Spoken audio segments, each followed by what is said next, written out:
Dosa hati banyak sekali, dan dosa hati ini pasti ada sangkut pautnya dengan dosa jasad, dosa zahir. Keinginan yang sangat kuat di dalam hatimu untuk menjauhi maksiat yang tidak pernah engkau lakukan, itulah ketakwaan. Jadi rasa takut yang ada padamu, yang rasa takut itu karena engkau menjaga agamamu, itu takwa. Ya Allah, dan mudahkan kami untuk mendapatkan yang halal, yang halal.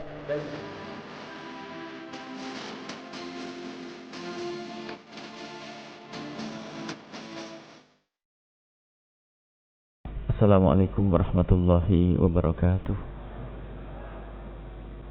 Alhamdulillah wa syukrulillah wa salatu wassalamu ala rasulillah Sayyidina Muhammad bin Abdillah wa ala alihi wa ashabihi wa mawalah. Allahumma ya Rabbana akrimna ya Rabbana bitarkil muharramati wa akrimna ya Rabbana bikatrati ta'ati. Inna ya Rabbana ala dzikrik wa syukrik wa husni ibadatik. Allahumma ya Rabbana syurna yawmal qiyamati ma'a zumrati habibika Sayyidina Muhammad wa tahta liwa'ihi. Allahumma ya Rabbana rizukna taubata qabla al-maut wa syahadata inda al-maut wal jannata ba'da al-maut, amma ba'du. Hadirin hadirat kaum muslimin dan muslimat, para pendengar dan para pemirsa dimanapun anda berada, alhamdulillah, mari kita senantiasa sadari nikmat Allah yang telah diberikan kepada kita demi membuahkan hakikat syukur yang dipanjatkan oleh seorang hamba. Syukur seorang hamba tidak akan ada artinya jika tidak berangkat dari pengagungan dengan hatinya akan nikmat tersebut. Maka untuk kita bisa menganggap sebuah nikmat itu agung besar adalah di saat kita merenungi nikmat tersebut. Dan sungguh kalau kita mau merenungi apa yang diberikan oleh Allah kepada kita, semuanya besar dan amat besar. Dan kalau kita akan menghitung nikmat Allah, kita pun tidak akan mampu menghitungnya. Intinya syukur tidak boleh kita batasi. Bahkan kalaupun seorang hamba bisa bersyukur, ketahuilah syukur tersebut juga nikmat baru dari Allah yang perlu untuk disyukuri. Maka sungguh maha mulia Allah dan maha pemurah Allah yang senantiasa memberikan karunia kepada hamba-hambanya. Dan indahnya lagi bahwa di samping syukur kita itu memang perlu kita syukuri, ternyata syukur itu sendiri mengundang nikmat Allah yang lainnya. Sehingga tidak boleh lupa, para ustadz pun dimanapun dalam pengajiannya akan selalu mulai dengan hamdalah, isyarat bahwasanya syukur tidak boleh ada batasnya, dan terus menerus kita mensyukuri. Kalau kita renungi memang tidak ada ujungnya. Apa sih yang diberikan oleh Allah kepada kita? Tidak bisa kita hitung mulai dari yang namanya mata, mulai dari yang namanya anggota tubuh, rambut, telinga, lidah dan sebagainya. Itu adalah nikmat besar dari Allah Subhanahu wa ta'ala. Yang merasakan nikmatnya mata itu hanya bagi orang yang saat sakit mata, kayaknya begitu. Kalau tidak sakit mata, tidak berpikir tentang nikmat mata. Ini musibah besar. Berapa sih harganya mata? Orang yang kerja keras, banting tulang, meres keringat tiap hari, cari duit puluhan juta, ternyata mata lebih mahal dari itu semua. Tidak ada rela yang mau dibeli matanya untuk diganti dengan 100 juta. Akan tapi karena kita tidak pernah merenungi akan agungnya nikmat mata, sehingga pertama kita tidak pernah bersyukur. Yang kedua, begitu mudahnya kita melakukan kemaksiatan, membuat murka Allah dengan mata kita. Inilah yang akan kita bahas pada saat ini. Imam Ghazali akan menjelaskan tentang mata. Kita akan bersama Imam Ghazali dalam kitab Minhajul Abidin. Kita akan berbicara tentang sebab-sebab manusia terjerumus di dalam kehinaan. Sebab-sebab orang itu menjadi budak hawa nafsu. Sebab-sebab manusia terjerumus dalam kehinaan adalah di saat mereka tidak pernah menjaga matanya. Al-Faslul Awal. Qala al-Musannif rahimahullah ta'ala. Nafa'anallahu bihi wa bi'ulumihi wa bi'ulumikum fid dharain amin. Ila anqal. Al-Faslul Awwalu, fasal yang pertama. Fasal yang pertama dan 5 fasal. Fasal yang pertama dan 5 fasal untuk meningkatkan ketakwaan, menjauhi dari kemaksiatan. Maka fasal yang pertama berbicara tentang faslul aini, fasal tentang mata. Thumma, kemudian kata Imam Ghazali rahimahullah ta'ala, alaika bakimu wahai murid, waffaqakallah, semoga Allah memberikan taufik kepadamu. Kepadamu wahai murid, waffaqakallah, semoga Allah memberikan taufik kepadamu, wa iyana, dan kepada kami. Engkau hendaknya bihifdil ain, untuk menjaga matamu. Hai murid, kata Imam Ghazali, kita dianggap murid. Jaga matamu. Fa innaha, sesungguhnya mata itu sababun, sebab. Sababu kulli fitnatin, sebabnya segala fitnah, bencana. Fitnah wa afatin, sebab fitnah dan sebab bencana. Bencana pada dirimu yang menjadikan sebab kesengsaraanmu di dunia dan di akhirat karena matamu. Wadhkur, dan ingatlah engkau akan bahayanya mata. Renungilah tentang matamu, fi amriha, tentang urusan mata tersebut. Thalathata usulin kafiyatin, 3 hal pokok yang cukup. Kalau orang bisa memahami 3 pokok tentang mata ini, insya Allah ia akan menjaga matanya.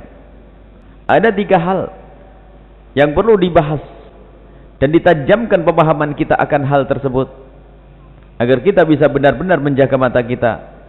Ahaduha, yang pertama, maqalallahu subhanahu wa ta'ala, apa yang Allah firmankan di dalam Al-Quran. Kullil mu'minina yaghuddu min absarihim, katakanlah kepada orang laki-laki yang beriman agar mereka yaghuddu, menutup absarahum, mata mereka. Ayat berikutnya ada wa kullil mu'minati yaghuddna min absarihin, katakan kepada para wanita juga. Artinya semua dari kita, baik pria dan wanita, hendaknya menjaga matanya, menutup matanya. Wa yafadhu, dan hendaknya juga menjaga furujahum, kemaluannya. Zalika, yang demikian itu, menjaga mata dan menjaga kemaluan, azka, lebih bersih, lebih suci, lahum, bagi mereka. Innallaha, sesungguhnya Allah itu khabirun, maha tahu, bima yasma'un, apapun yang mereka lakukan, baik di terang-terangan atau sembunyi. Artinya, apa yang dilihat oleh seseorang dari keharaman, Allah tahu, biarpun dia melihatnya, tidak ada orang lain yang tahu. Kejahatan dengan kemaluannya, dosa yang dilakukan, Allah pun tahu, biarpun tidak ada manusia yang tahu. Wa'lam, dan ketahuilah, anni, sesungguhnya aku, ta'ammaltu, merenungi, hadhil ayata, ayat ini. Kata Imam Ghazali, aku merenungi ayat ini, fa idza fiha, ternyata aku temukan di dalam ayat tersebut, ma'aqisariha, dengan pendeknya ayat. Ayatnya si pendek, tapi maknanya luas. Ada thalathatu ma'anin azizatin, ada 3 makna yang sangat berguna. Ada 3 makna yang sangat bagus, mulia. 3 makna. Yang pertama adalah ta'dibun, pendidikan. Ta'dibun, pendidikan. Yang kedua wa tambihun, peringatan.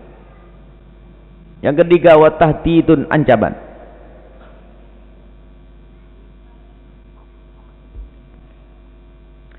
Ada pendidikan akhlak di dalam ayat tersebut.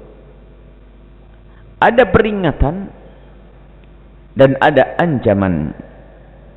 Fa amma ta'dibu, ada pendidikan. Kita dididik oleh Allah, yaitu kullil mu'minina yaghuddu min absarihim. Katakan kepada para bapak, para kaum laki agar menjaga, agar menutup matanya. Itu himbauan pendidikan dari Allah Subhanahu wa taala. Wala budda, maka harus lil abdi, bagi seorang yang merasa dirinya hamba Allah, min imtithali amri sayyidi, untuk menjalankan perintah tuannya. Jika engkau merasa dirimu hamba, maka engkau pun harus bersegera mengamalkan perintah tuanmu, yaitu Allah. Wa ta'addub, dan bertata krama, biadabi, dengan tata kramanya yang pantas untuk Allah, kepada Allah Subhanahu wa taala. Wa illa, kalau tidak, jika engkau tidak melaksanakan perintah tuanmu, dan jika engkau pun tidak beradab kepada tuanmu yang di sini adalah Allah, wa illa fayakunu sayyi'al adabi, sehingga menjadi orang yang jelek adabnya, wa yuhjabu, maka akan tertutup setelah itu. Akan tertutup, tidak bisa melihat Allah, tidak bisa sambung kepada Allah. Fala yu'zan lahu, dan dia tidak diizinkan fi khuduril majlisi, untuk menghadiri majlis Allah. Maksudnya ini digambarkan, jika seseorang telah tidak beradab dengan raja, mustahil dia diperkenankan duduk dengannya, karena dia kurang ajar. Orang yang kurang ajar dengan raja, tentu sang raja sudah tidak nyaman kalau orang itu duduk dengannya. Dan memang tidak boleh mengkiaskan Allah dengan hambanya, akan tapi begitulah para ulama membuat di saat ingin memahamkan kepada murid-muridnya. Di sini disebutkan bahwa tertutup seorang hamba dari Allah Subhanahu wa taala di saat ia tidak punya tata krama. Di samping tertutup, dia akan terhalangi, atau yang tidak dilarang, dia akan dilarang untuk bisa menghadiri majelisnya. Wal musuli bil hadrah, untuk bisa berperan di hadapannya. Enggak bisa dia berperan apapun di hadapannya, karena dia telah tidak beradab dengan tuannya. Begitu juga kita dengan Allah, yang tidak beradab dengan Allah, tidak pantas kita hadir indal hadrati, indal hadrah. Kita tidak bisa di hadapan Allah. Dilarang, kita terhalangi oleh kekurang ajaran kita kepada Allah. Fafham, maka fahamailah hadhihi nuktata, poin ini. Wa ta'ammal, dan renungi matahataha, di balik nuktah atau poin ini. Fa inna fiha ma fiha, sesungguhnya di dalam poin ini adalah apa yang ada di dalam poin ini. Maksudnya apa? Sebab di dalam poin ini adalah hal yang sangat penting. Fiha ma fiha, renungi poin tersebut, yaitu dengan bertata krama. Menjaga mata adalah bertata krama kepada Allah. Yang tidak punya adab kepada Allah tidak akan mendapatkan kedekatan kepada Allah Subhanahu wa taala. Wa matambihu, ada pentambihnya. Yang kedua adalah tambih. Wa qaulu ta'ala, firman Allah Subhanahu wa taala, dzalika azka lakum. Yang demikian itu, dengan engkau menjaga matamu, menjaga kemaluanmu, engkau jaga, tidak mau dengan yang haram, mukaddimahnya pun tidak mukaddimah yang haram. Kalau ini, jika engkau sudah menjaga itu semua, mulia, engkau akan mendapatkan kemuliaan di hadapan Allah. Wa yatruka ala makna ini. Azka di sini ada mempunyai 2 makna. Wallahu a'lam, dan Allah lebih tahu tentang makna yang sesungguhnya. Al-awwal, makna yang pertama dari kata azka. Dzalika, yang demikian itu, menjaga mata, kemudian menjaga kemaluan. Dzalika, yang demikian itu, athhar, lebih membersihkan, liqulubihim, hati mereka. Jadi dengan orang menjaga matanya, hatinya semakin bersih. Seperti hanya wazakatu, zakat. Itu at-taharah, maknanya bisa bersih, bisa diartikan dengan bersih. Taharah diartikan bersih. Zakat diartikan bersih. Wa tazkiyah, dan membersihkan diri. Wa tazkiyah itu maknanya at-tathhir, membersihkan diri. Jadi zakat itu adalah untuk membersihkan harta yang lainnya, pembersih. Sebab makna zakat itu sendiri adalah bersih. Makna zakah itu sendiri adalah bersih. Az-zakat bersih. Zakat harta untuk membersihkan hartanya. Atsani, makna yang kedua, dzalika, anma, lebih menjadikan berkembangnya, li khairihim, kebaikan mereka. Jadi makna azka lakum akan menjadikan seorang lebih giat beribadah, lebih mendekatkan diri kepada Allah Subhanahu wa taala. Wa aktsar, dan lebih banyak dari itu. Waz zakatu fil asli, adapun lafaz zakat pada dasarnya maknanya an-numu, berkembang. Wa nabbaha, kemudian Allah mengingatkan, ala anna fi ghaddil basari, sesungguhnya di dalam menutup mata, menjaga mata di pasar, bukan berarti kita menjam mata. Artinya menjauhkan mata kita dari membuat aurat yang sekiranya dengan itu akan merusak hati kita.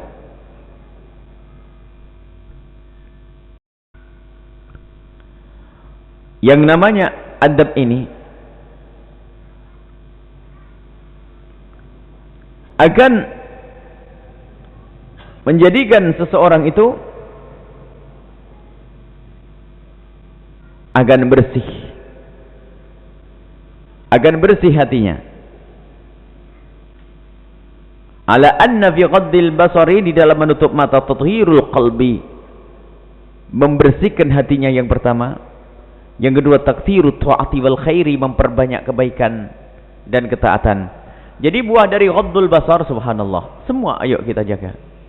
Menjaga matanya untuk tidak melihat kecuali yang halal. Yang haram jangan dilihat, sebab melihat yang haram menjadikan musibah. Yang pertama adalah hati kotor, yang kedua susah beribadah. Begitu sebaliknya, yang dimaksud dengan hati yang dijaga oleh Allah, hati bersih, itu adalah hati yang bersih daripada kekotoran hati. Jadi kalau sudah dikatakan bersih hatinya, Masya Allah, maka iya, kalau sudah bersih hati, jauh dari kotornya hati, jauh dari maksiat-maksiat hati, lebih dari itu dia akan mudah melakukan ketaatan. Wadzalika, yang demikian itu, annaka, sesungguhnya engkau, illam taghudda basaraka, jika engkau tidak menutup matamu, wa arkhaita ainanahu, dan engkau pasang kendalinya, kendali hawa nafsumu untuk tidak melihat mata, ketahuilah, tandur ila ma la ya'nika, sehingga kau melihat sesuatu yang enggak ada pentingnya denganmu, fala yakhlu, maka hal yang demikian tersebut tidak sepi. Jadi kalau engkau melihat sesuatu yang tersebut tidak ada gunanya, fala yahlu min antaka ainuka, tidak mustahil jika karena engkau biasa dengan mata yang tidak engkau jaga melihat semuanya, maka tidak mustahil engkau akan, yang demikian itu akan terjatuh ala haramin, kepada keharuman. Jadi hati-hati menjaga mata, jangan mengentengin mata. Sebab yang tidak menjaga matanya akan melihat yang haram, dan haram yang dilihatnya akan menghantarkan kepada murka Allah Subhanahu wa taala. Fa in ta'ammatta, jika engkau dengan sengaja memandang, menggunakan makna nikmat yang diberikan oleh Allah kepada Anda, digunakan untuk maksiat, digunakan untuk melanggar Allah Subhanahu wa taala, maka yang demikian itu ia tidak akan mendapatkan kebaikan di hadapan Allah Subhanahu wa taala, akan semakin susah beribadah, hatinya kotor. Warubbama ta'allaqa, warubbama, dan kadang-kadang, sering sekali, ta'allaqa, akan terikat qalbuka, hatimu, bidzalika, dengan apa yang kau lihat. Karena mata tidak pernah dijaga jelalatan. Melihat seorang perempuan yang mohon maaf mungkin lagi buka auratnya. Gara-gara urusan mata yang melihat saja, jangan diremehkan. Bisa saja dengan pandanganmu itu berkembang kepada hayalan. Hayalan-hayalan tentang sesuatu yang dilihatnya. Oh, awal musibah. Akhirnya berandai-andai lihat. Sudah dosa, sudah kotor hatinya. Fatahlak, kemudian akan hancur engkau. Dengan yang demikian akan hancur. Ilam yarhamillahu ta'ala, jika Allah tidak merahmati. Matamu yang jelalatan, matamu yang tidak pernah kau jaga, akhirnya melihat sesuatu yang haram, contohnya aurat. Kemudian setelah itu akan terngiang-ngiang di benakmu, tertancap di dalam hatimu, muncullah hayalan berandai-andai bermaksiat dengan sesuatu yang dilihatnya. Karena melihat yang haram. Dan dia pun bisa saja terjerumus kepada zina yang hina gara-gara mata. Orang berzina tidak ada serta-merta ketemu zina. Mesti dia melihat dulu. Dari ketertarikan kemudian berbicara, lalu mulai dengan perzinaan. Allah. Tapi sebabnya semuanya itu dari mata.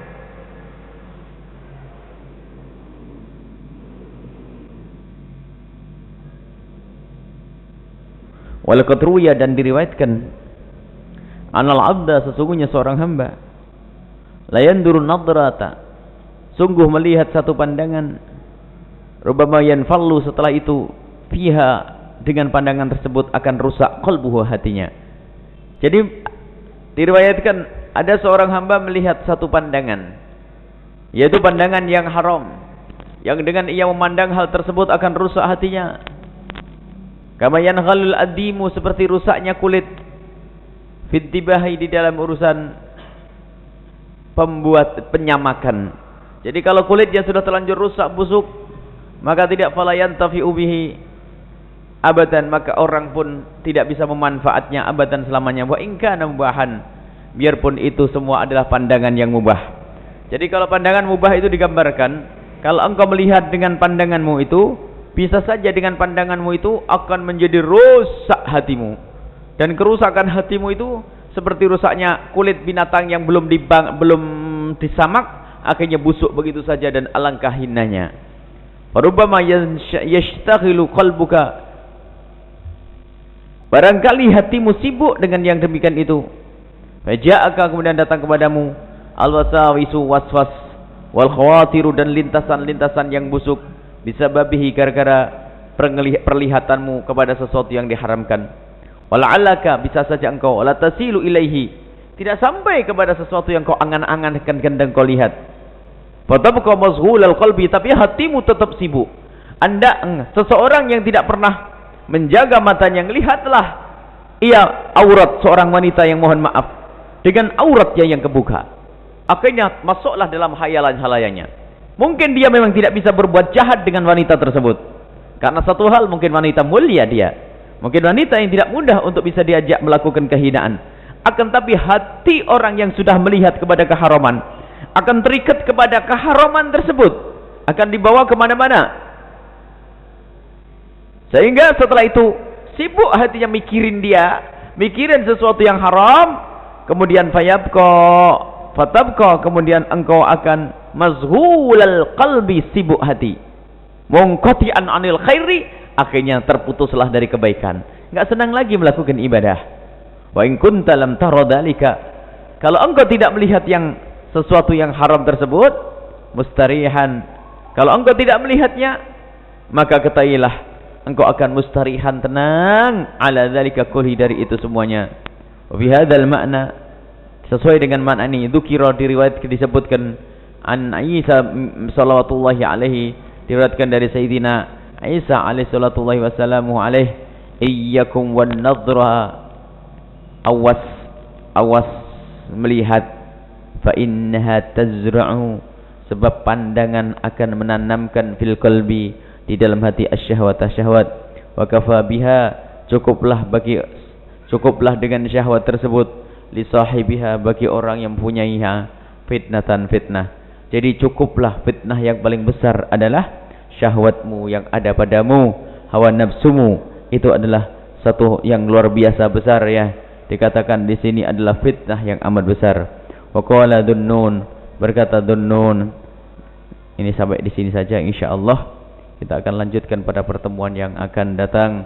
Intinya bahwa menjaga mata itu penting. Kullil mu'minina yaghuddu min absarihim. Dan jangan ngentengin. Jangan ngentengin melihat yang haram. Kalaupun Anda masih sering melihat yang haram karena Anda di pasar, kerja di pasar misalnya, Anda sering melihat aurat, Anda bisa mengalihkan dengan hati Anda. Sebab kadang kita bisa melihat wajah kita kepada sesuatu, akan tapi kita tidak pernah melihatnya. Karena apa? Di hati kita ada sesuatu yang lainnya. Melihat, akan tapi tidak pernah nyambung. Karena apa? Hatinya bersama yang lainnya.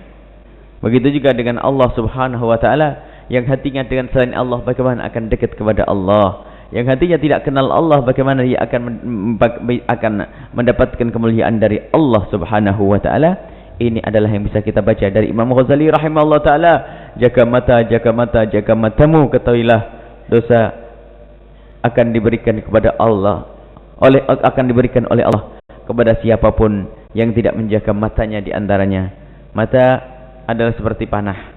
Segala kejahatan mulainya dari yang namanya mata. Semoga Allah menjaga kita agar tidak menggunakan mata ini kecuali sesuatu yang diridhai oleh Allah subhanahu wa ta'ala. Wallahu a'lam bishawab. Bismillahirrahmanirrahim. Assalamualaikum warahmatullahi wabarakatuh. Yang kami hormati, kami cintai dan kami mulai guru kita Buya Yahya Zainal Ma'arif. Begini Buya, Rasulullah bersabda, pandangan pertama rizkimu, pandangan kedua dosamu. Ketika kita melihat sesuatu yang haram dan kita berbanyak beristighfar, tetapi ketika kita melihat sesuatu yang bisa dibilang wanita muslimah, tapi melihat wanita yang muslimah gitu, terbesit terlintas dalam hati kagum akan kecantikan, kesolehannya, apakah itu termasuk bab kita itu mata yang akan berdosa gitu? Dalam bab kita berdosa terlintas gitu bahwa wanita soleh, kesolehannya, kemuslimannya itu sampai terbayang, sampai berandai-andai gitu, dijadikan istri itu bisa mendapatkan kemaslahatan itu. Satu pertanyaan lagi bisa. Yang kedua, apakah betul dan ada dalilnya bahwa ziarah Wali Songo itu akan mendapatkan pahala seperti naik haji Buya? Dan ketika kita sholat di depan makam Wali Songo tersebut, hukumnya bagaimana? Mungkin itu aja dari kami, pertanyaan kami. Wassalamualaikum warahmatullahi wabarakatuh. Bismillahirrahmanirrahim. Assalamualaikum warahmatullahi wabarakatuh. Salam.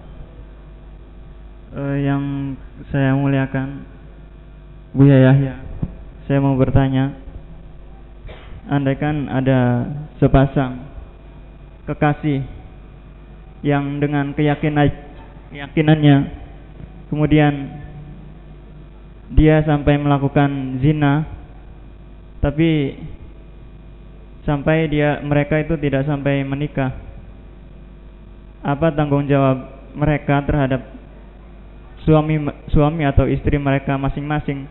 Kemudian apa tanggung jawab mereka kepada Allah Subhanahu wa ta'ala? Suami istri berzina? Bukan. Sepasang kekasih yang masih berpacaran kemudian berzina, dan kemudian mereka berpisah, tidak sampai menikah. Seperti itu.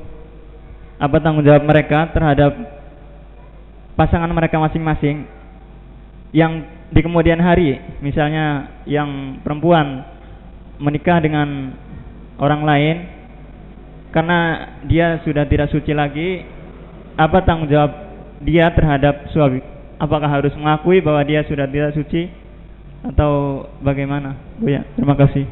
Assalamualaikum warahmatullahi wabarakatuh. Assalamualaikum warahmatullahi wabarakatuh. Assalamualaikum. Buya, apabila kita mencintai para ulama, Buya, kebetulan kan sebagai orang di masa sekarang kegiatannya banyak. Untuk mengikuti amalan-amalan para ulama dulu tuh kan sulit sekali, padahal dia mencintai gitu Bu ya. Apakah nantinya di akhirat kelak bisa dibangkitkan bersama para ulama tersebut meskipun amalannya kurang gitu Bu ya? Mohon penjelasannya. Assalamualaikum Bu ya. Salam. Saya mau nanya, kalau misalnya punya nenek yang sudah tua terus tidak bisa sholat, hanya terbaring gitu, kita bantu menambah pahalanya, itu apa kita mendoakan atau kita membaca yasin di telinganya atau bagaimana Bu ya, supaya nanti maksudnya dia kan sudah nggak bisa sholat itu, kalau nanti misalnya meninggal jadi ada pahalanya gitu Bu ya. Makasih Bu ya. Assalamualaikum warahmatullahi wabarakatuh. Dipersilahkan kepada Al-Mukarram Buya Yahya untuk menjawabnya. Bismillahirrahmanirrahim.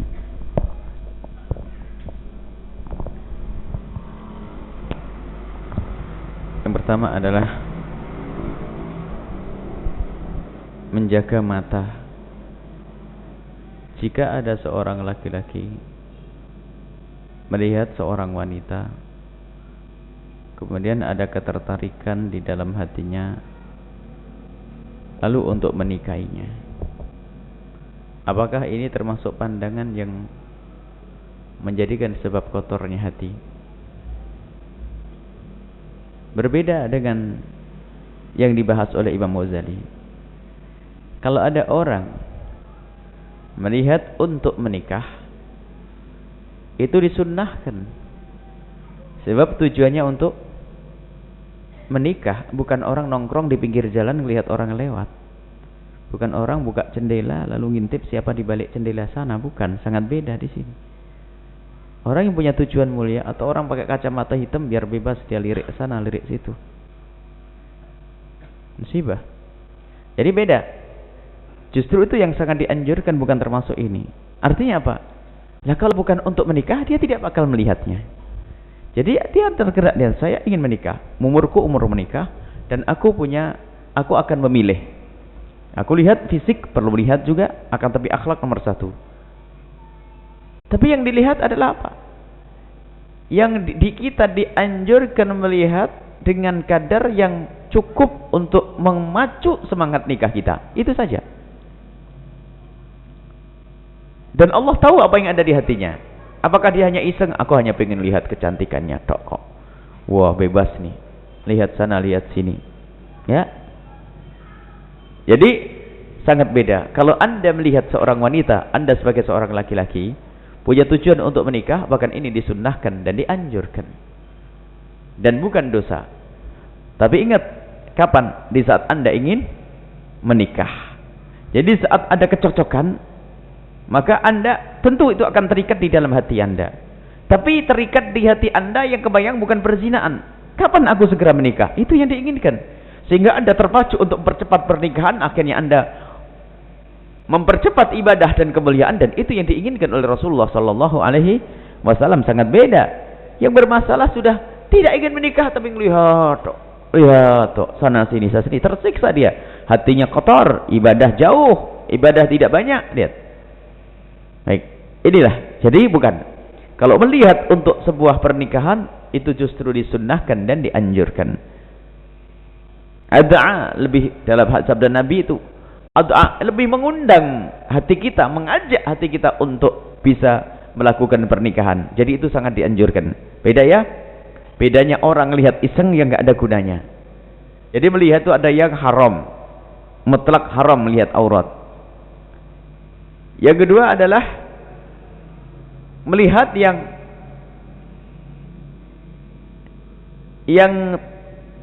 tidak haram,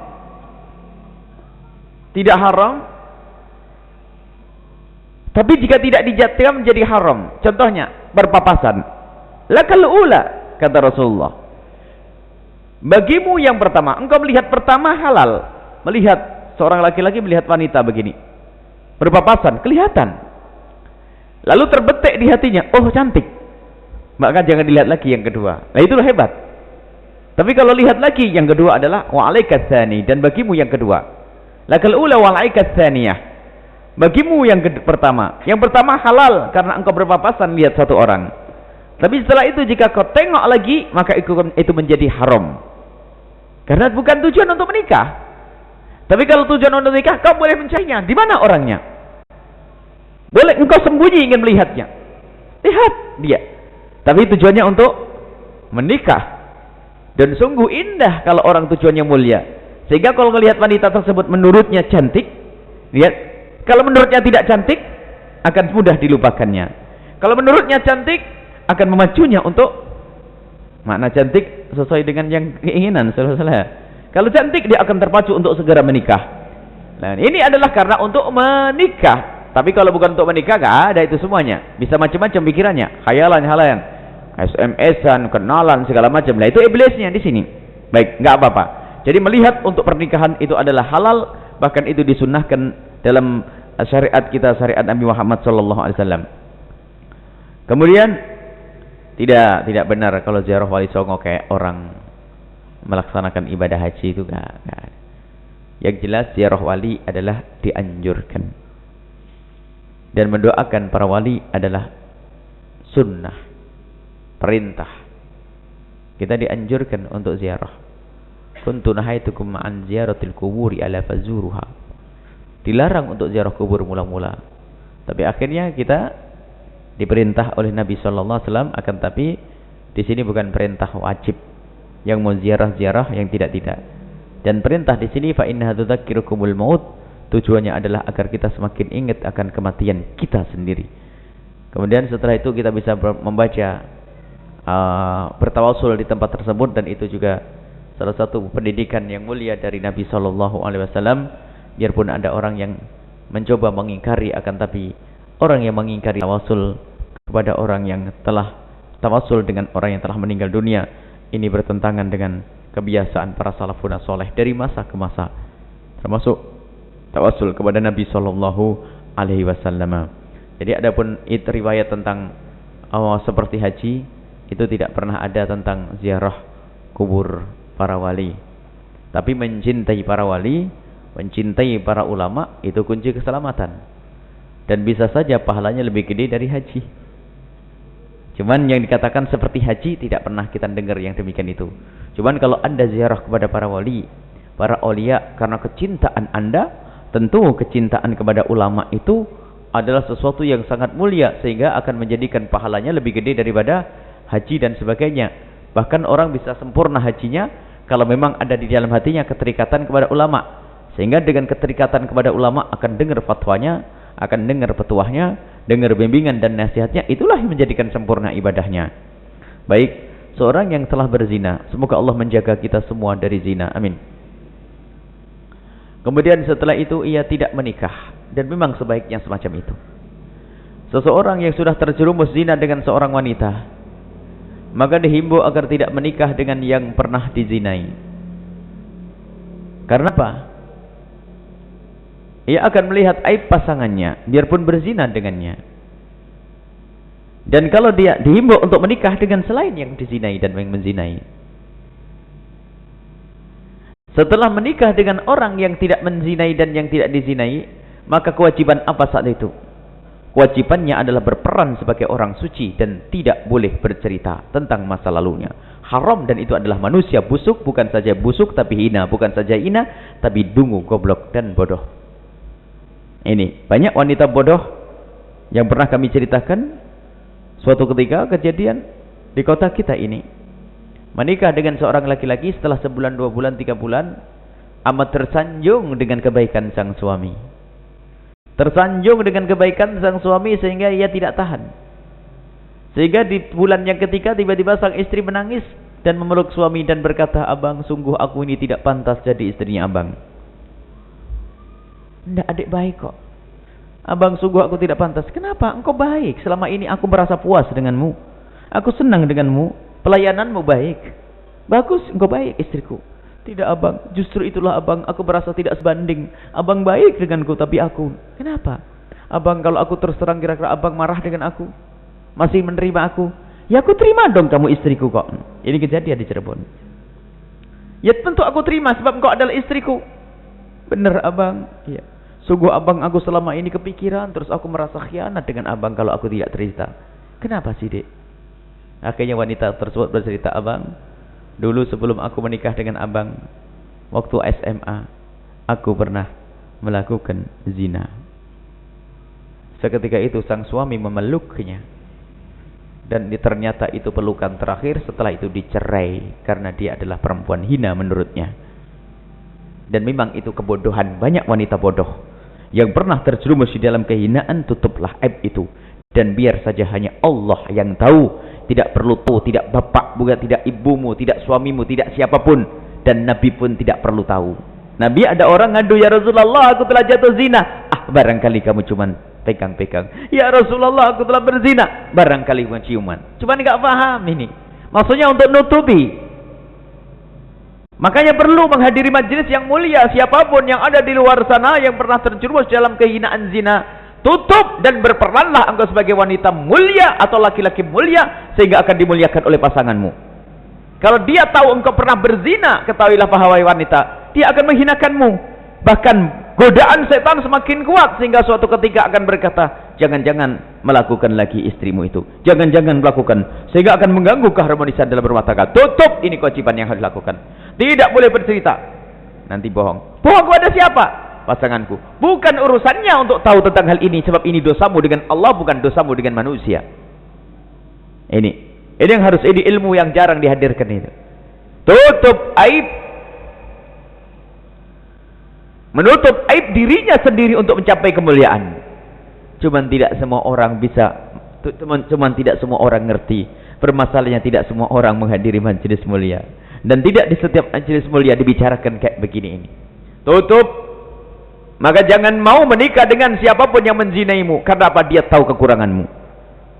Mungkin bisa menerimamu, tapi bisa saja dia keprocut bercerita kepada yang lainnya. Istriku pernah begini. Allah. Tetapi menikahlah dengan orang yang tidak pernah tahu tentang kebusukanmu, sehingga dia akan menganggapmu sebagai wanita mulia, wanita perawan. Wanita ini, ada pun usulah masalah perawan dan sebagainya, duduk 5 menit akan kembali ke perawanan. Sebab hakikat keperawanan itu adalah takwa. Kalau masalah urusan selaput darah, orang naik sepeda bisa saja robek selaput darah, dan bisa saja karena gerakan yang cepat selaput darah, dan tidak dibenarkan seseorang mengukur kesucian seseorang dengan selaput darah. Ini adalah kebodohan. Suatu ketika akan diperiksa wanita-wanita SMA masuk sekolah, dilihat masih perawan atau tidak perawan. Ini kebodohan dan kedunguan. Tidak diperkenankan oleh syariat Nabi SAW. Bahkan kalau seandainya ada orang telah berzina, ketahuilah, kalau berzina dia pun harus menutupi. Adapun selaput darah tidak harus orang dizinai. Dalam dunia medis bercerita bahasanya, yang namanya selaput darah itu adalah bagian tidak dalam, hanya 2 cm. Di antaranya ada yang 1,5 cm dari permukaan kemaluan. Sehingga kalau seandainya jemari masuk pun bisa merusak selaput darah. Akankah kita katakan dia berzina? Mungkin saat itu dia lagi membersihkan dan sebagainya. Atau mungkin karena satu hal, mungkin istihadhah, kemudian dia ingin mencoba membersihkan dengan katun atau apa, lalu rusak selaput darahnya. Akankah kita katakan zina? Dungu bodoh. Kalau ada laki-laki yang perlu tahu tentang keperawanan istrinya hanya urusan selaput darah, yang kita butuhkan adalah kesolehannya. Karena kita dengar kok beberapa waktu yang lalu di daerah kabupaten sekitar Cirebon mau digalakkan, itu adalah kedunguan dan kebodohan. Kalau itu dari pemerintah bodoh, kalau itu kiai bodoh. Karena apa? Rasulullah mengajari untuk menutup. Bahkan bisa saja tertuduh zina orang yang tidak berzina, karena mungkin naik sepeda atau sebagainya, atau karena sesuatu. Na'udzubillah. Jadi tidak diperkenankan ya. Tutup aib serapi mungkin. Ajari jika ada orang ngadu kepada anda tentang hal yang demikian, ajari menikahlah dengan orang yang tidak pernah kenal, tidak pernah tahu tentang perzinaanmu. Katakan kepadanya. Dan tutup aib. Jangan cerita kepada siapapun. Dan biar saja hanya Allah yang tahu. Dan ketahuilah tanda dosa zina yang diampuni oleh Allah di saat seorang hamba merasa malu untuk diketahui oleh hamba Allah, tidak ingin diketahui oleh siapapun, maka saat itulah Allah akan mengampuni dosanya. Tapi kalau cerita ke sana sini, termasuk cerita kepada istrinya, cerita kepada suaminya, maka itu tanda dosa itu tidak diampuni oleh Allah Subhanahu wa taala. Mencintai ulama, pertanyaan selanjutnya mencintai ulama, akan tapi amalnya tidak seperti ulama. Memang kalau amalmu seperti ulama, engkau jadi ulama. Ini cinta kepada ulama itu mendengar apa yang bisa kita dengar dari ulama dan kita amalkan. Mengikuti orang-orang yang beriman, termasuk cucu-cucu. Mengikuti kakek yang beriman, alhaqna bihim dzurriyyatahum, akan diikutkan oleh Allah. Nanti diikutkan rombongan para ulama, akan tapi cinta di dalam hati. Menghargai kehormatan ulama, memuliakan ulama, mendoakan ulama, tidak pernah memakan dagingnya ulama, tidak pernah menggunjing ulama. Itulah yang akan bersama para ulama. Hormat yang sesungguhnya dan hidayah daripada kecintaan kepada ulama. Mencintai ulama sebab hidayah, seperti dalam hadis yang diceritakan oleh Nabi SAW, sebab dicabutnya hidayah adalah merendahkan manusia biarpun orang itu rendah secara zahir. Dan sebab hidayah adalah memuliakan orang yang secara zahir adalah kekasih Allah biarpun sesungguhnya dia adalah musuh Allah. Zahirnya ulama Anda cintai, Anda beruntung. Zahirnya orang hina, Anda rendahkan, hidayah Anda akan dicabut oleh Allah.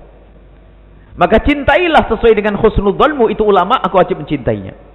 Hormati dengan penghormatan yang maknanya luas. Penghormatan itu apa? Bukan begini. Hakikat, ta'alluq, hati Anda nyambung kepadanya. Senang menghadiri majelisnya. Senang disebut namanya. Berbangga dengan keberadaannya. Cerita tentang Majid Bani Israel dan Abid Bani Israel, ahli ibadah ulama di atas gunung ibadah kerjaannya. Preman di tengah pasar, lihat. Dalam waktu yang bersamaan sang kiai kehabisan bekal harus turun ke pasar. Dalam waktu yang bersamaan sang preman itu ingin ketemu sang kiai yang ada di atas. Berjalan, berpapasan di jalan setapak. Rupanya sang preman yang ada di dalam hatinya kekaguman kepada sang kiai, kekaguman kepada ulama, sehingga di saat seperti itu ia tidak bisa berjalan. Ia saking kagum terduduk di jalan setapak. Dia hanya bisa meminggir dari jalan setapak, memberikan kesempatan sang kiai untuk berlalu. Dan berlalulah sang kiai. Dan sang preman pun masih tetap memandang sang kiai dengan penuh kekaguman. Sampai sang kiai hilang dari pandangan matanya, tapi tidak pernah hilang dari pandangan hatinya. Tapi sebaliknya sang kiai di saat melihat sang preman, yang dilihat adalah dia orang busuk, hina, dan orang jahat. Sehingga ia pun tidak pernah menyapa sang preman, tidak mengucapkan salam kepada sang preman, begitu saja melewati dan melangkah. Apalagi di saat diberi kesempatan atau dipersilakan oleh sang preman untuk melewat, dia merasa berhak, memang aku berhak dibegitukan. Kesombongannya yang ada, melewati sang preman begitu saja dengan merendahkan sang preman. Apa sabda Nabi? Ternyata sang preman yang di dalam hatinya ada keterikatan kepada ulama, biarpun ulama palsu, ternyata menjadikan sebab mendapatkan hidayah dari Allah Subhanahu wa taala. Begitu sebaliknya sang kiai, katanya kiai ternyata merendahkan biarpun orang secara zahir rendah, ternyata merendahkan orang lain biarpun secara zahir rendah, tidak diperkenankan. Ulama yang merendahkan preman menjadikan sebab hidayahnya dicabut oleh Allah Subhanahu wa taala. Cukuplah dengan kecintaanmu kepada para ulama, agungkan keberadaannya, senanglah dengan keberadaannya, majlisnya cintailah, merasa nyamanlah dengannya, Anda akan digiring bersama mereka. Al-mar'u yuhsyaru ma'a man ahab. Seseorang akan digiring dengan siapa yang dicintai. Anta ma'aman ahbabta. Engkau bersama orang yang kau cintai.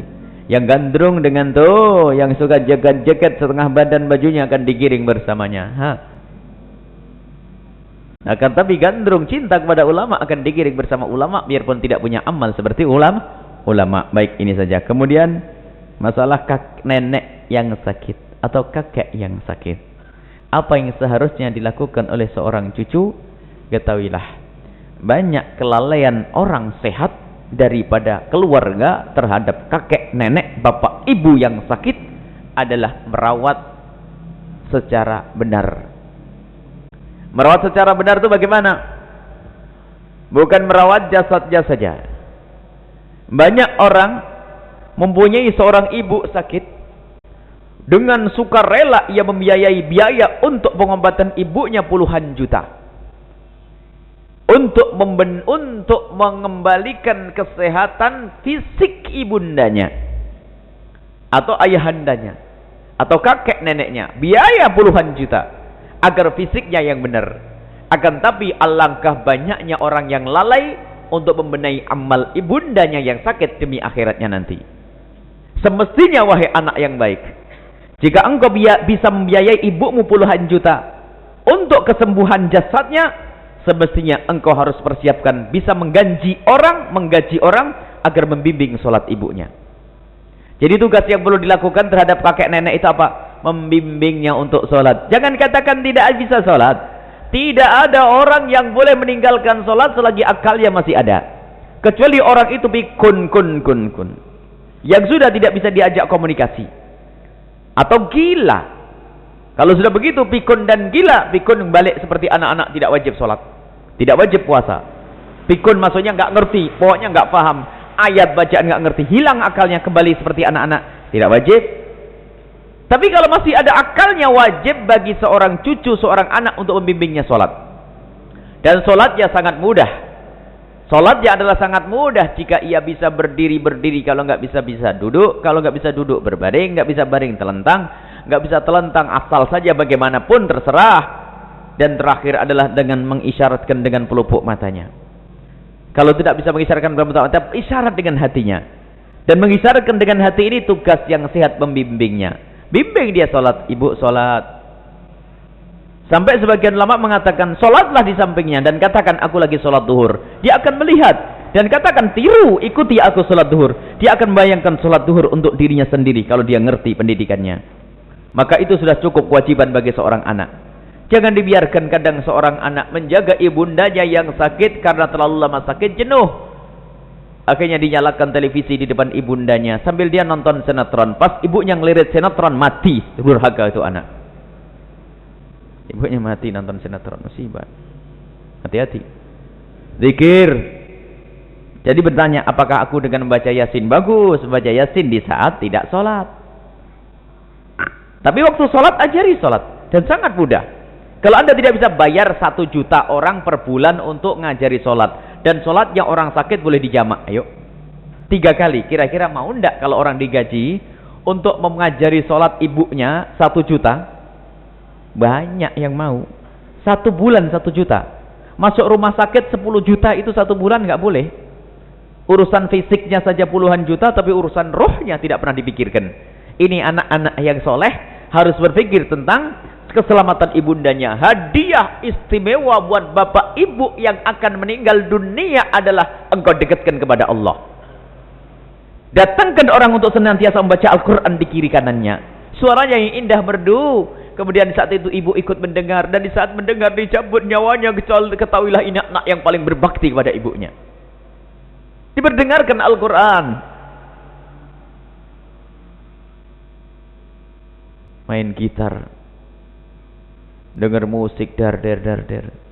Ibunya mau meninggal dunia, masya Allah, durhaka benar ya. Karena di saat seperti itu ibumu tidak butuh sate, tidak butuh makanan yang enak, butuhnya talqin la ilaha illallah. Itu ya. Semoga itu tadi yang bertanya anak solehah, ketahuilah bahwa tugasmu adalah benar membaca Yasin, Al-Quran, zikir, diperdengarkan di telinganya. Jangan dipaksa membaca. Jangan dipaksa membaca. Memaksa membaca karena apa? Orang sakit itu kadang-kadang fisik menggerakkan mulut juga repot loh ya. Jadi perdengarkan zikir di telinganya, ketahuilah dia akan mengikuti dengan hatinya. Kalau paksa, bu baca la ilallah, baca.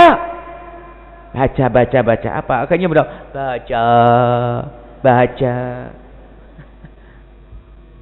Jadi mentalkin adalah bacakan la ilaha illallah. Anda yang membaca la ilaha illallah di waktu sholat, anda perankan sholat di hadapannya. Ibu ruku, ibu sholat, ibu ini. Jadi sangat mudah ya. Nggak bisa pakai air, bisa pakai tayamum. Ini tugas bagi yang hidup kepada yang sakit, khususnya yang menjelang kematian orang-orang tua, kakek nenek, adalah dekatkan mereka kepada Allah Subhanahu wa ta'ala.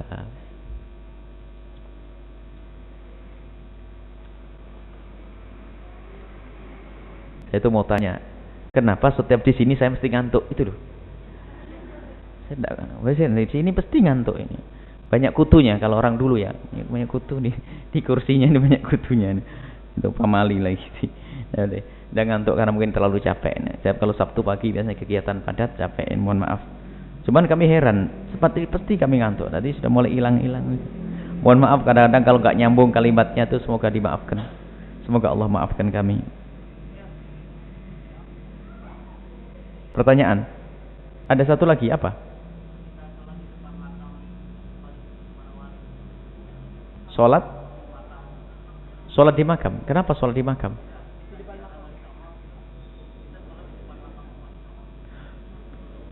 Sholat itu di mana saja diperkenankan. Di mana saja diperkenankan. Selagi bukan tempat yang najis. Dan termasuk sholat di kiri kanan kuburan juga boleh, asalkan bukan untuk mengagungkan kuburan. Sebab kita itu menghadap ke kiblat. Kita menghadap ke kiblat. Yang dilarang oleh Nabi SAW adalah menjadikan kuburan adalah masjid. Menjadikan kuburan masjid. Jadi orang Majusi, orang Habasyah dahulu, kalau ada orang tokoh ulamanya meninggal dunia, dibuatkan patung. Lalu dengan begitu dibuatkan tempat ibadah di patung tersebut. Jadi kalau ada sholat kebetulan ngadep ke kuburan, ya nggak ada masalah, kebetulan ngadep ke kuburan, kebetulan ngadep ke kuburan. Kalau tujuan yang menghadap ke kuburan, dia sholat sengaja menghadap ke kuburan, ini tidak diperkenankan. Kalaupun tidak niat menyembah kuburan, ini adalah jelas haram karena tujuannya ngadep ke kuburan. Sholat kok ngadep ke kuburan, sholat ngadep ke wali, nggak dibenarkan. Tapi sholat ngadep ke kiblat. Tapi kalau memang banyak kuburan di sana sini, ada sebagian masjid memanjang, kemudian di situ ada kuburan, ya tidak ada masalah. Orang di Madinah pun sholat menghadap kuburannya Nabi SAW. Para wanita khususnya kan, dorih kuburan Nabi itu kan berdekatan dengan tempat sholatnya para wanita. Mereka menghadap ke kuburan Nabi, menghadap ke kubur Sayyidina Abu Bakar Siddiq. Tapi bukan tujuannya menghadap Nabi. Kalau ada orang pindah sholat menghadap kuburnya Nabi, jadi gak benar. Kenapa sholat harus menghadap kubur? Sholat menghadap ke kiblat. Kalau anda menghadap kuburnya Nabi untuk berziarah, iya. Tapi sholat menghadap kubur, sengaja menghadap kubur, sholat dengan menghadap kubur tidak diperkenankan. Tapi kalau memang tempatnya ada kuburannya, tidak ada yang melarang yang demikian. Terus kalau dilarang tidak sholat begitu. Tempat lain kalau ada, kalau tidak ada juga boleh. Kalaupun ada tempat lain, itu kuburan, ada sutroh misalnya, kuburan ada. Yang penting jangan terlintas di benakmu engkau melakukan sholat menghadap ke kuburan. Jadi tempat ada kuburannya. Dan tidak pernah disabdakan oleh Nabi bahwasanya kuburan memotong sholat kita, tidak. Dan tidak ada larangan kita sholat menghadap ke kuburan. Yang dilarang adalah nyembah kuburan. Kalau menghadap ke kuburan, pas kuburan. Ini ada kuburan di hadapan kita. Dan yang tidak diperkenankan lagi adalah membangun kuburan sebagai masjid. Bukan masjid ngadep kuburan. Kalau masjid ngadep kuburan, bukan ngadep ke kuburan, tetap ngadepnya ke kiblat Allah Subhanahu wa taala. Kiblat. Jadi itu enggak apa-apa tapi kalau Anda niat pengen ziarah Sunan Gunung Jati lalu di belakang kuburan langsung Allahu Akbar. Ini orang sakit. Dan ada yang sakit memang, ke masjid enggak pernah sholat tapi di kuburan sholat. Aneh. Sholat iktikaf di masjid. Sholat masjid. Ini ada orang-orang begitu. Tapi insya Allah ahli iman nggak ada kayak gitu. Ahli iman yang ada sini nggak ada. Cuman pertanyaan itu perlu. Jadi kalau anda menuju ke kuburan untuk sholat menghadap ke kuburan, jelas tidak diperkenankan dan hukumnya haram. Tapi kalau kebetulan anda ke kuburan, waktu duhur mau habis, anda belum sholat, sholat saja dimanapun anda berada, kiri kanan anda kuburan. Tapi ingat, kuburan yang belum dibongkar, kalau sudah kuburan dibongkar, itu najis. Karena apa? Bangkai itu akan, mayat itu akan busuk. Setelah busuk akan meletus, nanah darahnya itu bercampur dengan tanah, dan tanah yang diangkat itu najis. Harus anda pakai alas. Kalau tidak pakai alas maka najis. Sehingga makbarah lam tumbash atau kuburan yang belum pernah digali, itu adalah boleh kita sholat di atasnya, dan itu adalah suci. Di atasnya bukan menghadap ke kuburan tentunya, bukan di atasnya, maksudnya sholat di itu. Kalau di atas kuburannya tidak diperkenankan lagi. Karena ada larangan dari Nabi SAW, hadis yang diriwayatkan dari Sayyidina Ali, bahwasanya kita tidak boleh duduk di atas kuburan, di atasnya.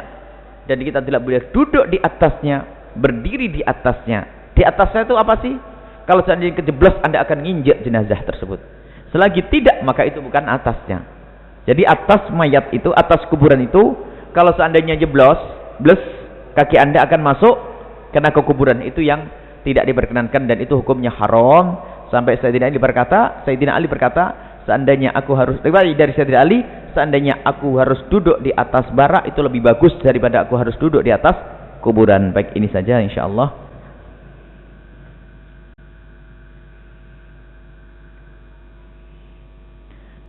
Ada hadis yang mengatakan jika datang orang soleh untuk melamar tapi ia menolaknya, maka akan datang fitnah kepada orang tersebut. Memang betul. Idza ja'akum man tardawna dinahu faqbalu wa illa takun fitnatun wa fasadun. Kalau ada orang yang engkau ridho tentang agamanya, hei anak gadis, para perawan, wanita-wanita solehah, jika datang kepadamu orang yang engkau ridho urusan agamanya, melamarmu, terimalah.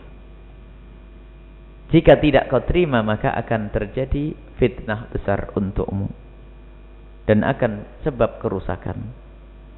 Orang soleh, lah kalau orang enggak soleh wajib kau tolak. Orang soleh, orang baik, orang benar, tidak ada tanda-tanda enggak baik. Kalau ada tanda-tanda enggak baik, ya jangan. Atau Anda ragu dia belum soleh. Orang jelas menurutmu soleh.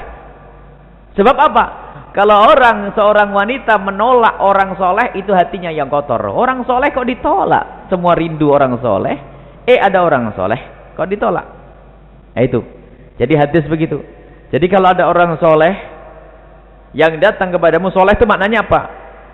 Bukan ganteng, bukan pakai mobil, bukan. Soleh itu terbukti Anda pernah mendengar dia baik dengan ibunya, baik dengan bapaknya, baik dengan saudaranya, hubungan dengan orang baik, sholatnya masya Allah, jaga matanya terjaga, jelalatan saja sudah nggak soleh, apalagi SMS duluan bilang soleh, ya nggak soleh.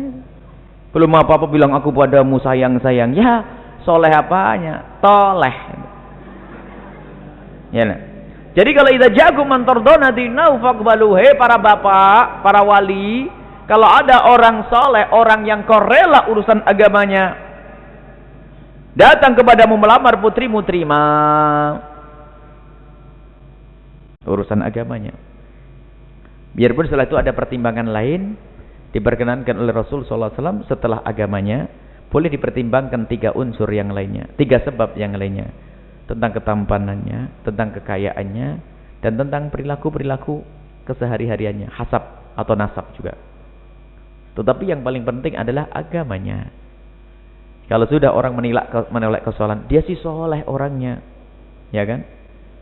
Soleh orangnya. Terus, ya karena itulah maka saya nggak mau orang soleh nanti saya harus pakai kerudung. Wah ini neraka betul. Tapi kalau dia sih soleh, cuman kok kebangetan ya wajahnya itu, masih kebangetan ya, masuk akal masih. Bukan sesuatu yang terlarang hal yang demikian.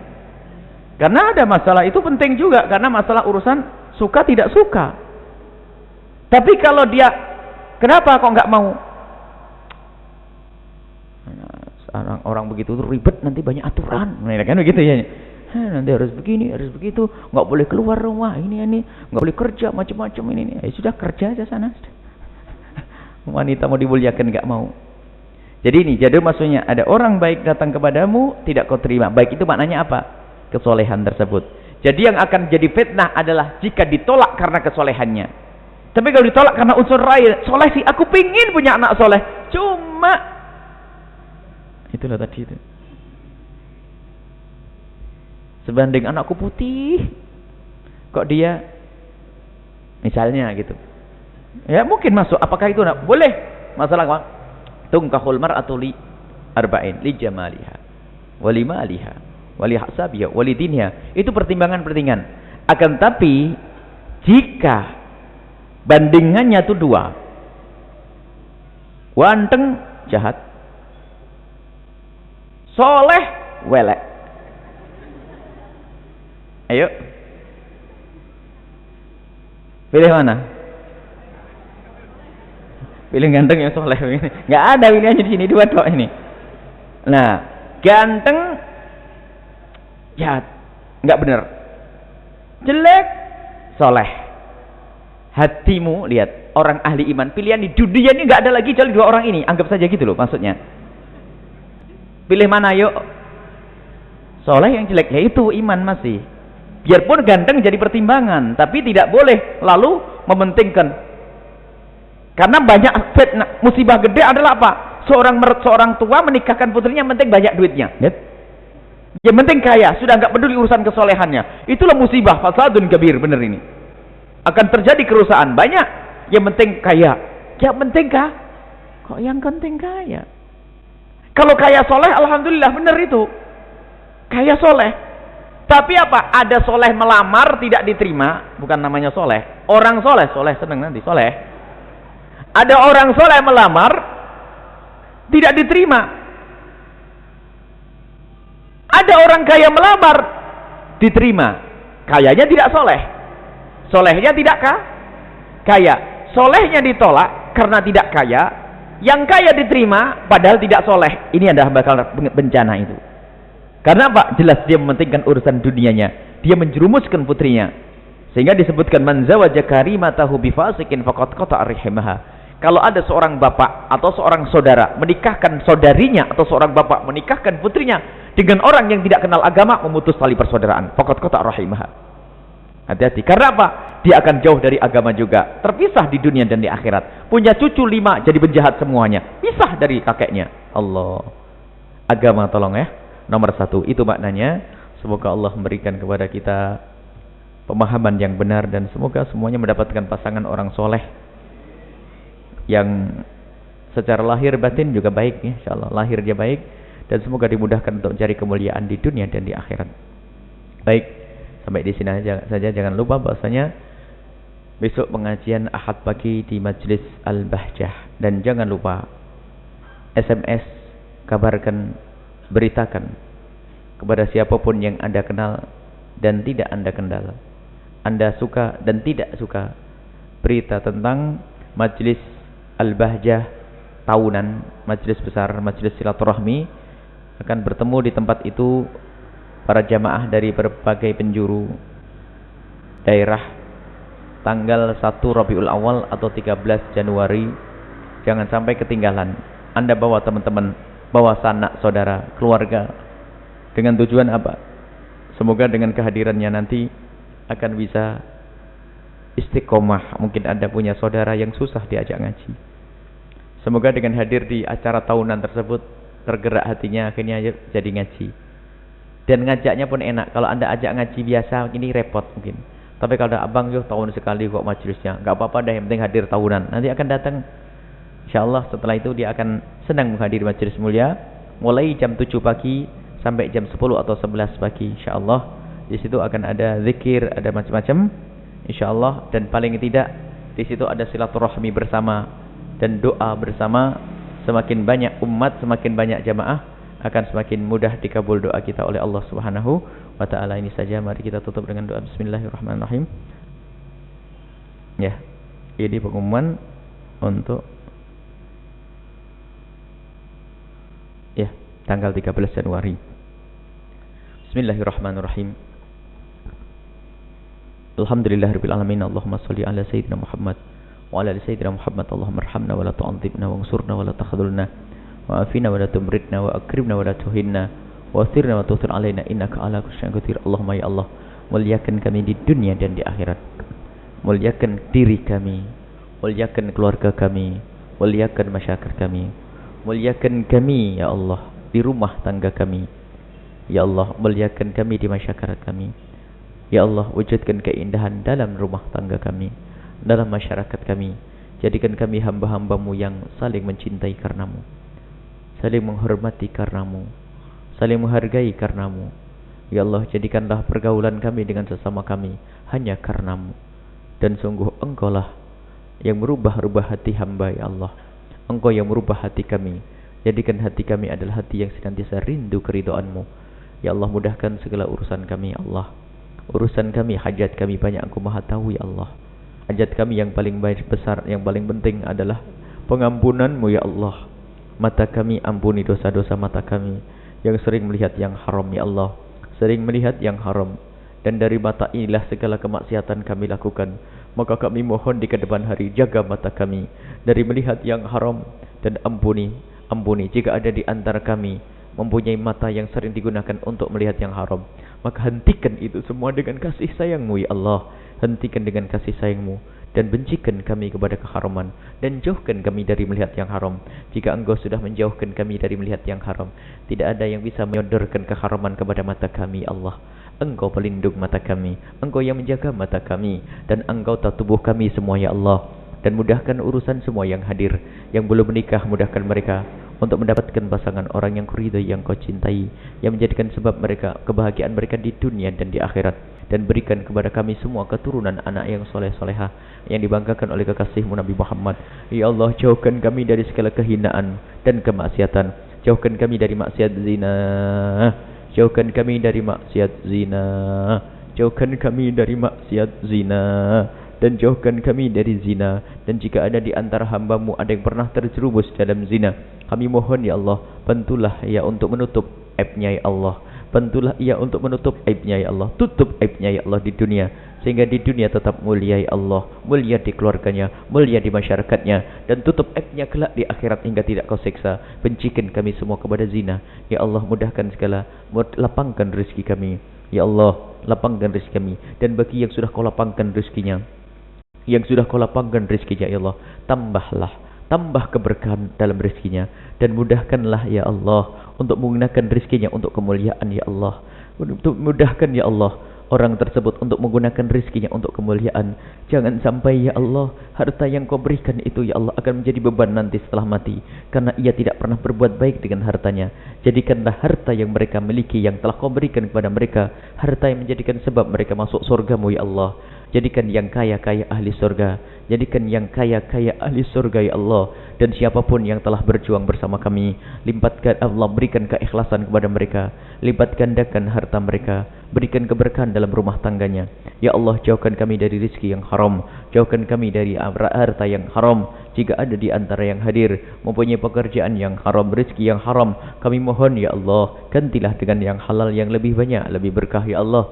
Ya Allah, lebih berkah halal ya Allah, yang menjadikan sebab keridhaan-Mu ya Allah. Memudahkan segala urusan kami, lapangkan rezeki kami. Yang sakit sembuhkan ya Allah, yang punya hutang mudahkan untuk membayar hutang, dan panjangkan umur kami dalam ketaatan serta sehat walafiat, dan berikan kepada kami semua husnul khatimah, mati dalam keadaan iman. Dan kami mohon ya Allah, Engkau yang lebih tahu tentang kapan ajal kami akan Kau jemput ya Allah. Ya Allah, Engkau lebih tahu kapan kematian kami ya Allah. Akan tapi kami, kapanpun ajal itu tiba, kami mohon ya Allah, jadikanlah ucapan kami kelak saat Kau cabut nyawa kami adalah kalimat agung dan mulia, la ilaha illallah Muhammadur Rasulullah, la ilaha illallah Muhammadur Rasulullah, la ilaha illallah Muhammadur Rasulullah sallallahu alaihi wasallam. Rabbana atina fid dunya hasanah wa fil akhirati hasanah wa qina adzabannar. Wa sallallahu ala sayyidina Muhammadin wa ala alihi wa sahbihi wasallam.